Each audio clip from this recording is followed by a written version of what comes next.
we go to our back with the cable pullover, we want to be away from the cable sack enough for when I get into the overhead position that the weight stack doesn't come down and rest on the other ones and take the tension off of your lats and chest and triceps. So when you get set up, you scoot away as far as you can relative to being able to still grab the cable, and you can kind of adjust you don't have to hold it all the way at the end.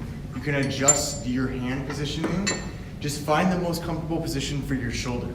Now, many of you don't need to be going all the way into that full overhead position just due to some relative weakness. So you want to be mindful of how you're bracing, and a lot of people this will turn into a little bit of an abdominal exercise because they're bracing through their midsection so much to prevent overarching of their back. So we're trying to train our lats, upper chest, and triceps with this motion.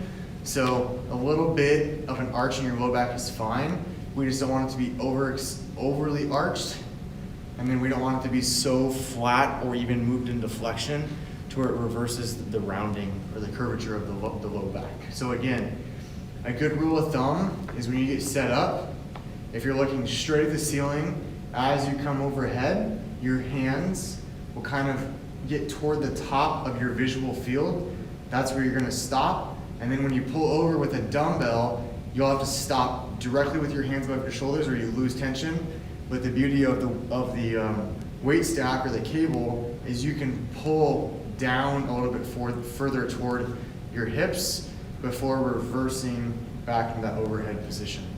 And again, just be aware of how you're bracing and breathing, making sure that you're not Valsalva, like doing the Valsalva maneuver where you're bearing down and holding your breath.